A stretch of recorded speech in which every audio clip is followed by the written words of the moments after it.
흔히들 스포츠를 각본 없는 드라마라고 합니다. 직접 뛰는 선수들이나 지켜보는 관중들이나 한 치 앞이 어떻게 될지 모르는 것이 그 묘미이기도 한데요. 그래서 스포츠는 종종 한 치 앞을 모르는 인생에 비교되기도 하죠. 그래서 스포츠와 관련된 유명한 말들이 우리에게 회자됩니다. 마이클 조던의 나는 인생에서 실패를 거듭해왔다. 그것이 내가 성공한 이유다 라든지 레슬링 심건호 선수의 내가 선을 긋는 순간 나의 한계가 결정된다 같은 말들이 유명한데요. 그중 가장 유명한 말은 당시 뉴욕 매치 감독이었던 요기 베라의 끝날 때까지 끝난 게 아니다 라는 말입니다. 1976년 최하위에 처져 있던 팀을 취재하던 기자가 이렇게 그냥 시즌이 끝나는 거냐고 약간 조롱 섞인 투로 물어봤을 때 어떤 일이 일어날 줄 아느냐고 끝날 때까지 끝난 게 아니다라고 끝까지 최선을 다하겠다고 대답한 것이 유명해진 거죠. 맞습니다. 끝날 때까지 끝난 건 없어요. 오늘 빌립보서의 이야기도 그렇습니다. 지난주에 우린 예수님의 성육신에 대해 나눴는데요. 하나님이신 예수님께서 모든 영광을 버리고 사람의 모습으로 오셨죠. 그리고 사람의 모습 중에서도 하필이면 종의 모습으로요. 심지어 십자가를 지고 죽으셨습니다. 가장 낮은 자리로 내려가다가 결국 가장 비참하고 초라한 죽음, 십자가를 지셨습니다. 그야말로 끝이죠. 세상의 권세자들과 사탄은 그게 끝이라고 생각했습니다. 오죽하면 베드로는 절대 그러시면 안 된다고, 죽으면 안 된다고 소리를 치다가 예수님에게 핀잔도 듣지 않습니까? 결국 제자들도 이젠 모두 끝났다고 생각했으니까 다 도망치고 뿔뿔이 흩어져 버리죠. 제자들이 다 예수를 버리고 도망하니라. 한 청년이 벗은 몸에 배 혼이불을 두르고 예수를 따라가다가 무리에게 잡힘에 배 혼이불을 버리고 벗은 몸으로 도망하니라. 그야말로 혼란 그 자체이지 않았겠습니까? 그런데 오늘 빌립보서 본문은 예수님의 십자가 이야기가 그렇게 끝나지 않는다고 우리에게 이야기합니다. 끝날 때까지 끝난 게 아니라고요. 섣불리 TV를 끄지 말라고 말합니다. 영화가 아직 끝나지 않았으니까 일어나지 말라고요. 최고의 반전, 지금껏 경험하지 못했던 하이라이트가 지금부터 시작될 테니까요. 지난주에 다 나누지 못한 예수님의 십자가 이야기의 놀라운 반전을 함께 살펴보겠습니다. 우선 이 반전의 이야기를 써내려 가시는 분이 누구인지 보라고 성경은 이야기하는데요. 9절입니다.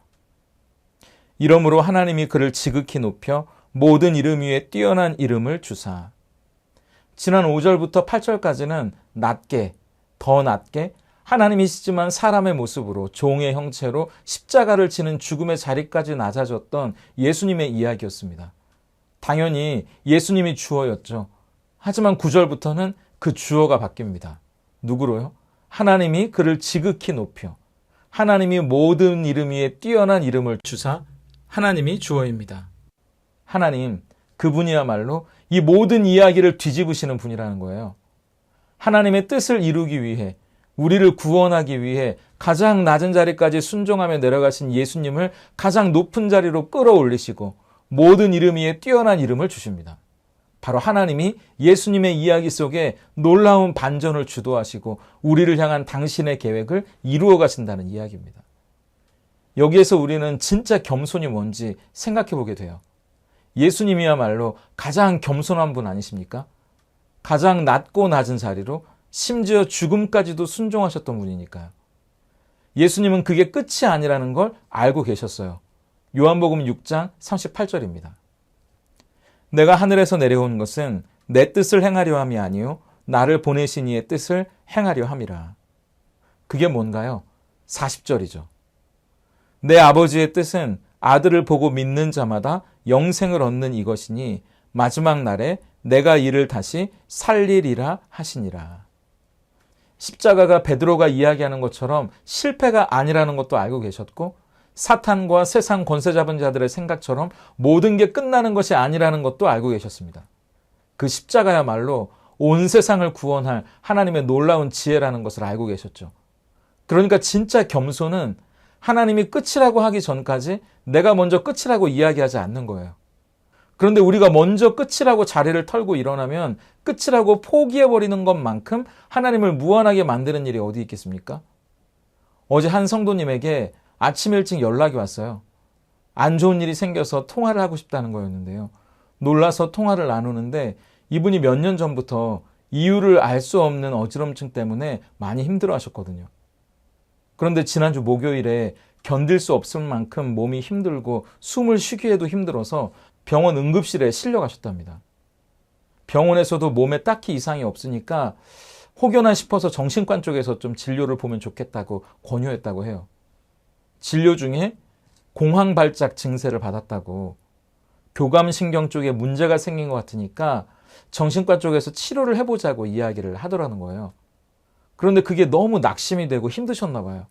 뭔가 정신적으로 문제가 생겼다는 게 보통 분들에게는 받아들이기 쉽지 않죠. 가뜩이나 그분이 허리도 안 좋고 갑상선 쪽에도 문제가 생겨서 치료를 받고 있는 중에 정신과 쪽으로도 문제가 생겼다고 하니까 낙심이 되고 절망이 밀려오더라는 겁니다. 그냥 이렇게 다 끝났나 보다 포기하고 싶다는 생각이 밀려오더래요. 그래서 힘들어서 전화통화를 하고 싶었다고 제가 듣고 이런 이야기를 나눴습니다. 성도님, 너무 힘드셨겠어요. 하지만 저는 오히려 하나님께 감사한데요. 몇 년 동안이나 이유를 알 수 없어서 어디부터 손을 대야 할지 몰랐는데 그래도 진단이 나왔잖아요. 치료를 시작해보자고 하시잖아요. 미리 결론 내리지 마세요. 지금은 시작할 때지 결론을 내릴 때가 아닌 것 같아요. 그리고 하나님이 끝이라고 말하기 전에 절대 먼저 끝이라고 말하지 마세요. 왜냐하면 우리 삶의 주어가 누구인지 설정이 안 됐잖아요. 우리 삶의 주어가 하나님이신가요?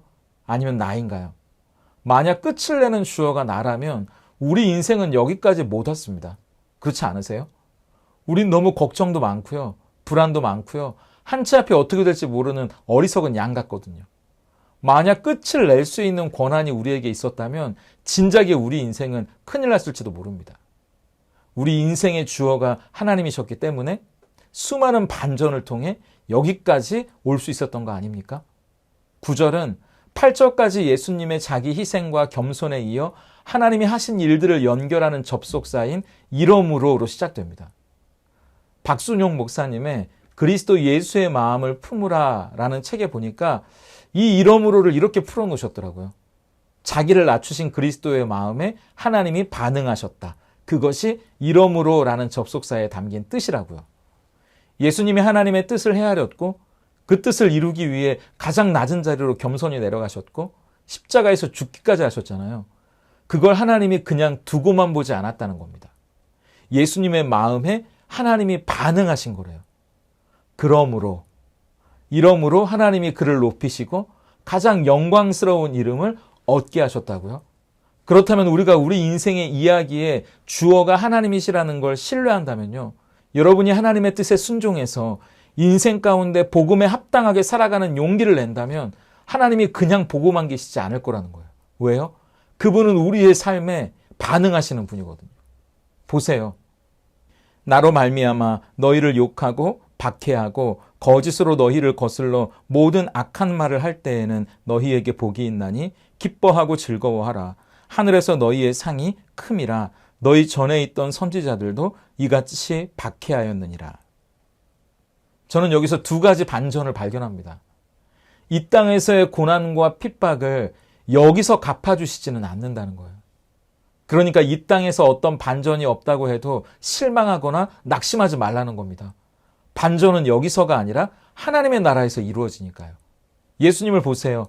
하나님의 뜻을 위해 기꺼이 자신을 던진 그분을 하나님은 가장 존귀한 자리로 높여주시잖아요. 우리도 그와 같이 될 거라고.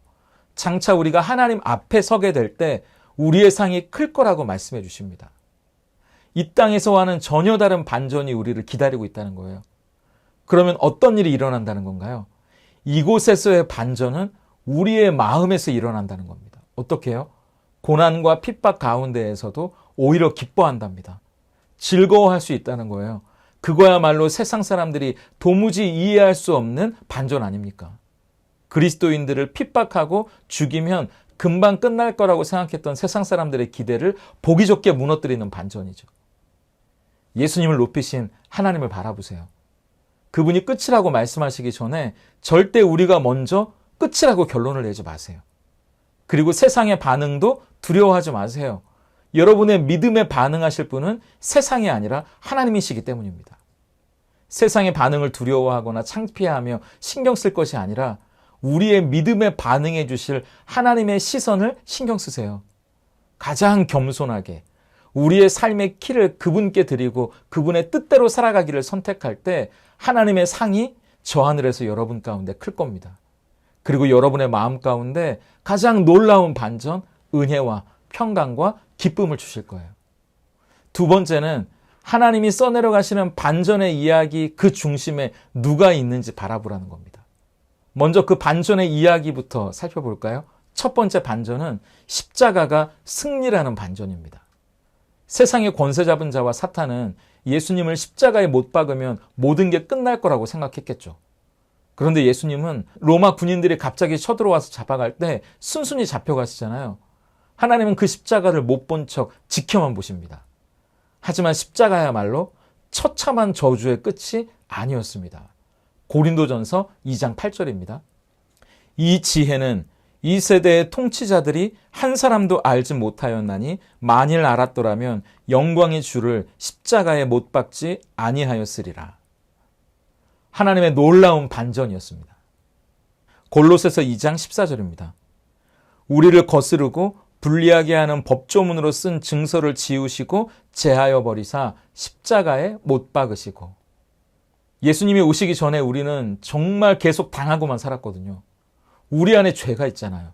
근데 이 죄라는 녀석을 우리 힘으로는 도저히 어떻게 할 수가 없잖아요. 그런데 더 힘든 건 사탄이 우리 안에 죄를 가지고 우리의 마음을 불법 점거하고 있었다는 겁니다. 너 거짓말했지? 너 나쁜 생각했지? 너 또 싸웠지? 너 위선자지? 그래서 우리 안에 죄책감, 두려움, 불안, 걱정을 키우고 우리 마음을 이리저리 가지고 놀았다는 거예요. 하지만 예수님이 우리 대신 그 죄를 담당하셨기 때문에 이제 죄와 율법의 불법 점거는 끝이 났다는 말입니다. 우리의 마음에 예수님이 오셔서 그분의 집이 되었으니까요.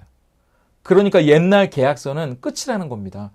사탄이 우리를 협박하던 불법 점거 계약서를 십자가 위에서 통쾌하게 찢어버리셨다는 거죠. 그러므로 이제 그리스도 예수 안에 있는 자에게는 결코 정죄함이 없나니 이는 그리스도 예수 안에 있는 생명의 성령의 법이 죄와 사망의 법에서 너를 해방하였음이라. 그게 끝이 아니잖아요. 골로새서 2장 15절입니다. 통치자들과 권세들을 무력화하여 드러내어 구경거리로 삼으시고 십자가로 그들을 이기셨느니라. 창세기에 말씀하신 대로 여자의 후손으로 오신 메시아 예수님께서 사탄의 머리를 상하게 하시고 그들을 무력하게 만드셨다는 겁니다. 이제 사탄은 모든 힘을 잃어버렸고 예수님이 다시 오실 때 최종적인 심판을 받게 됐다는 거죠. 그리고 그 승리는 예수님이 십자가에서 이루셨을 뿐만 아니라 우리에게 주시는 승리가 됐다는 거예요. 이것을 너희에게 이르는 것은 너희로 내 안에서 평안을 누리게 하려 함이라. 세상에서는 너희가 환난을 당하나 담대하라. 내가 세상을 이기었노라. 두 번째 반전은 죽음을 이기는 부활의 반전입니다. 사람에게 가장 큰 두려움이 뭐냐고 묻는다면 아마 죽음 아닐까요? 돈이 좀 없고 몸이 아프고 잘 살지 못해도 어쨌든 이 세상에서 살고 있다는 게 위안이 될 때가 있잖아요. 그런데 지금 당장 하나님이 우리를 부르셔야 한다면요? 물론 죽음을 준비하고 있었다고 해도 언제가 되더라도 그게 지금이라고 훌훌 털고 갈 수 있는 사람이 얼마나 되겠어요? 조금이라도 늦추고 싶겠죠. 하나님 알겠는데 지금은 아닙니다. 그러지 않겠어요? 그런데 고린도전서 15장 54절 세 번역을 보세요. 썩을 이 몸이 썩지 않을 것을 입고 죽을 이 몸이 죽지 않을 것을 입을 그때에 이렇게 기록한 성경 말씀이 이루어질 것입니다. 죽음을 삼키고서 승리를 얻었다. 썩을 우리의 몸이 썩지 않을 몸으로 다시 사는 부활은 죽음을 삼켜버린 승리였답니다. 그러나 이제 그리스도께서 죽은 자 가운데서 다시 살아나사 잠자는 자들의 첫 열매가 되셨도다. 하나님이 주를 다시 살리셨고 또한 그의 권능으로 우리를 다시 살리시리라. 예수님이 부활하셨고요. 그 부활은 예수님의 부활로 끝나는 게 아니라 아담의 범죄가 우리 모두의 죄가 됐던 것처럼 예수님의 부활도 예수님 안에서 우리 모두의 부활이 될 거라는 거예요. 그래서 예수님은 그 첫 시작을 알린 분이라는 거죠. 오늘이 부활절인데요. 저는 예수님의 십자가와 부활을 보면서 우리가 너무 부활을 사건적으로만 다루는 게 아닐까라는 생각을 해볼 때가 있었어요. 무슨 말이냐 하면 우리가 부활이 거짓말이 아니라 진짜라는 걸 너무 증명하고 싶으니까 과학적인 어떤 증거를 자꾸 찾아내려는 마음이 드는 거죠. 물론 역사적으로 예수님의 부활이 진짜냐고 공격하는 세상의 의도를 알기 때문에 부활이 진짜라는 걸 증명하려고 했던 진정성은 이해하지만 진짜 중요한 건 십자가에서 죽으신 분, 부활하신 분이 누구냐가 아닐까 싶은 거예요. 여러분, 저희 집에 강아지를 키우는데요. 강아지는 매일 산책을 시켜줘야 됩니다. 근데 식구들이 다 바쁘다 보니까 매일 데리고 나가는 게 여간 쉽지 않더라고요. 귀찮은 거예요.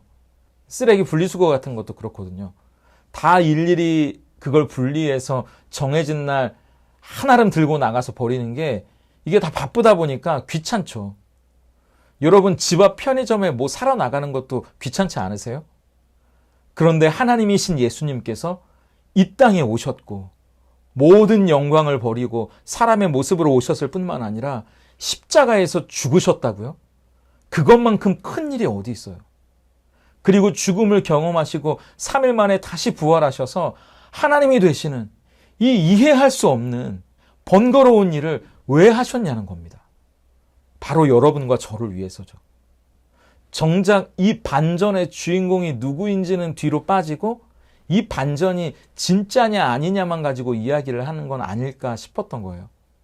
우리의 삶에 하나님이신 그분이 오셨습니다. 그리고 하나님이신 그분이 나를 위해 죽으셨고 나를 위해 다시 살아나셨어요. 그렇다면 그분은 우리의 삶에 어떤 의미가 되어야 할까 생각해보는 부활절이 되어야 하지 않을까 싶은 거예요. 예수 그리스도 하늘의 왕이라는 책에 보면 이런 이야기가 나오더라고요. 하숙집에 함께 새들어 살던 젊은 작가와 음악 교사로 일하다 은퇴한 노인이 있었답니다. 그런데 함께 지내다 보니까 친해져서 아침이면 이 청년이 어르신의 방문을 두드리고 항상 물어봤다는 거예요. 어르신, 오늘은 좋은 소식이 있나요? 그러면 항상 이 노인분은 소리굽쇠, 이 소리굽쇠를 가지고 휠체어를 땡 치면서 그러더라는 거죠. 젊은이, 오늘의 기쁜 소식은 방금 들은 이 소리가 가운데 도라는 걸세. 어제도 가운데 도였고 오늘도 가운데 도이고 1000년이 지나도 가운데 도이지. 위층의 테너는 음정이 불안하고 저 복도 끝 피아노는 음이 떨어질지 몰라도 이 소리만은 언제나 변함없는 가운데 도라네. 그러면서 예수님이야말로 우리 삶에 영원히 변하지 않는 도가 되신다고요. 내 인생에 찾아와 주신 예수님, 나를 위해 죽으신 예수님, 나를 위해 다시 사신 예수님이 오늘 나의 인생에 어떤 의미를 가지고 계십니까? 내 인생의 가장 중요한 기준이 되셔서 다른 모든 음들을 아름답게 만들어주시는 분, 낮아지고 죽으셔서 다시 부활하시는 이 엄청난 일을 이루실 만큼 나를 사랑하시는 분, 그래서 우리에게 십자가의 용서와 사랑, 그 구원뿐만 아니라 부활의 능력과 소망까지 넘치도록 안겨주시는 그분을 바라보세요. 그럼 그분이 이루신 반전이 우리의 삶에도 가장 은혜로운 반전이 될 겁니다. 이어지는 말씀은 하나님이 이루시는 이 놀라운 반전에 우리가 어떻게 반응해야 할지 이야기해 주는데요. 10절입니다. 하늘에 있는 자들과 땅에 있는 자들과 땅 아래에 있는 자들로 모든 무릎을 예수의 이름에 꿇게 하시고. 하늘에 있는 자들과 땅에 있는 자들, 땅 아래에 있는 자들이라는 말은 온 우주를 나타내는 말입니다. 천사들이 있는 저 하늘과 인간이 사는 이 땅, 그리고 귀신과 마귀가 있는 저 땅 아래 사는 모두가 예수의 이름에 무릎을 꿇는다는 이야기예요. 이때 무릎을 꿇는다는 것은 두 가지의 의미가 다 있습니다. 어떤 사람들은 기쁘게 무릎을 꿇겠죠. 그런데 또 어떤 사람들은 전쟁에서 패했기 때문에 어쩔 수 없이 무릎을 꿇습니다. 어떤 사람들이 기쁨으로 무릎을 꿇을 수 있나요? 하나님이 행하신 일을 인정하는 사람들입니다. 하나님이 이루신 이야기가 어떤 이야기인가요? 그 반전의 이야기. 예수님이 인간의 모습으로 오셔서 가장 낮은 곳 가운데 내려가셔 십자가를 기꺼이 지시고 죽으시고 3일 만에 부활하셨다는 이야기를 우리는 뭐라고 부릅니까? 복음이라고 부릅니다. 고린도전서 15장 1절입니다. 형제들아, 내가 너희에게 전한 복음을 너희에게 알게 하노니 이는 너희가 받은 것이요 또 그 가운데 선 것이라. 그 복음이 뭔지 3절과 4절에 이렇게 이야기합니다. 내가 받은 것을 먼저 너희에게 전하였노니 이는 성경대로 그리스도께서 우리 죄를 위하여 죽으시고 장사 지낸 바 되셨다가 성경대로 사흘 만에 다시 살아나사. 그런데 보세요. 복음은 우리가 행한 일이 아닙니다. 우리가 착한 일을 했다던가 칭찬받을 만한 내 공로를 세웠다는 게 아니에요. 우리 안에 있는 어떤 것이 아니라 우리 밖에 있는 것. 우리 밖에서 무슨 일이 벌어졌다는 겁니다. 전적으로 하나님이 예수님을 통해 우리에게 행하신 일, 어떤 사건이 벌어졌다는 거거든요. 11절입니다. 모든 입으로 예수 그리스도를 주라 시인하여 하나님 아버지께 영광을 돌리게 하셨느니라. 하나님이 우리에게 보여주신 놀라운 반전, 이 복음 앞에서 모든 피조물이 드려야 할 반응이 하나님께 영광을 돌리는 겁니다. 하나님께 영광을 돌린다는 게 뭘까요? 첫째는 하나님이 우리를 위해 하신 일을 인정하고 받아들이는 겁니다. 그게 예수의 이름 앞에 무릎을 꿇는 거예요. 팀 켈러 목사님이 이런 이야기를 하셨는데요. 복음은 세상을 살아가는 지침이기 전에 역사적인 사건들에 관한 선언이다. 우리를 위해 어떤 일이 행해졌다는 선포이다. 복음은 지침이 아니라 사건이다. 그 사건을 선포하는 것이다. 복음은 우리가 어떻게 살아가야 한다는 지침이 아니라 하나님이 우리를 위해 행하신 사건이라는 거예요. 그게 뭐예요? 예수님의 십자가와 부활로 우리의 삶이 달라졌다는 놀라운 사건이죠. 실제로 그런 일이 일어났다는 겁니다. 문제는 그걸 받아들이느냐, 받아들이지 못하느냐예요. 생각해 보세요. 1997년 몇 월 며칠부로 대한민국은 IMF의 관리와 통제 아래 들어가게 되었습니다. 이건 역사적인 사건이거든요. 뉴스 앵커의 이 짤막한 한 문장이 어떤 소용돌이를 가져왔는지 우리는 알죠. 재벌 불패, 절대로 망하지 않을 것 같았던 그룹들이 도산을 하거나 빅딜, 기업들끼리 합병이 일어났고요. 수십만 명이 직장을 잃고 거리로 나앉게 됐습니다. 청년 실업자가 늘어가고 당장 우리 집 밥상 위에 반찬이 달라졌거든요. 저도 기억해요. 제가 1997년 11월에 제대를 했으니까요. 입대하기 전과는 사회가 완전히 달라지고 있다는 게 피부로 느껴지더라고요. 역사적인 사건이 일어난 겁니다. 그리고 그 사건은 모두에게 크건 작건 영향을 미치잖아요. 그런데 나 혼자 그게 잘못된 뉴스라고 이미 망한 회사로 출근한다면 그 사람은 뭔가 문제가 있는 사람 아닙니까? 현실 인식을 못하는 거죠. 하나님이 예수님의 십자가와 부활로 이루신 놀라운 반전도 사건이에요. 우리는 그것을 복음이라고 굿뉴스라고 부르죠. 그 역사적인 사건을 말하는 놀라운 뉴스, 소식 앞에 무릎을 꿇고 하나님이 하신 일을 인정하는 것이 그분께 영광을 돌리는 겁니다. 그렇지 않으면 그분을 인정하지 못한다는 거죠. 1974년 필리핀 루방섬에서 한 일본군 병사가 발견됐습니다. 그의 이름은 오노다 히로.